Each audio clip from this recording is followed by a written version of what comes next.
下來繼續來看，立法院長韓國瑜訪問美國，甲40多位跨黨派的議員做交流。院長咧致辭的時陣，是用愛情來比喻着台灣佇個國際上的處境，講只會當戀愛，袂當結婚。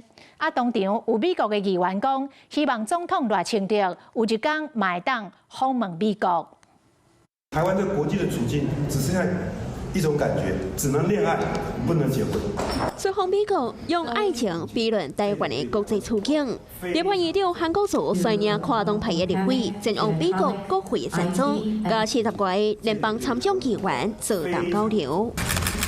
眾議院英務議長佩洛西也請一束黃色的洋裝來參加，甲韓國瑜做伙翕相。眾議共和黨的議員蒂法尼更加表示，希望總統賴清德有一天會當來訪問美國。美國國務院農業部甲商務部最近也聯合致函，和各州的州長甲企業領袖，鼓勵進一步擴大甲台灣各方面的交流，而且強調這項的合作完全符合台灣關係法的美國政策。會前中更加呼籲各企業甲地方政府，若當着中國官員施加壓力，干擾對台灣的交流，攏會使找美國的國務院鬥相共。除了美國填台灣，英國、法國甲德國3國的駐台機構，昨下晡也罕地發出聯合聲明，觀察中國最近佇台灣東部海峽的活動，而且強調反對任何單方面改變現狀的行為。AIT 也表示，拒絕中國任何干涉航行自由、非法自由，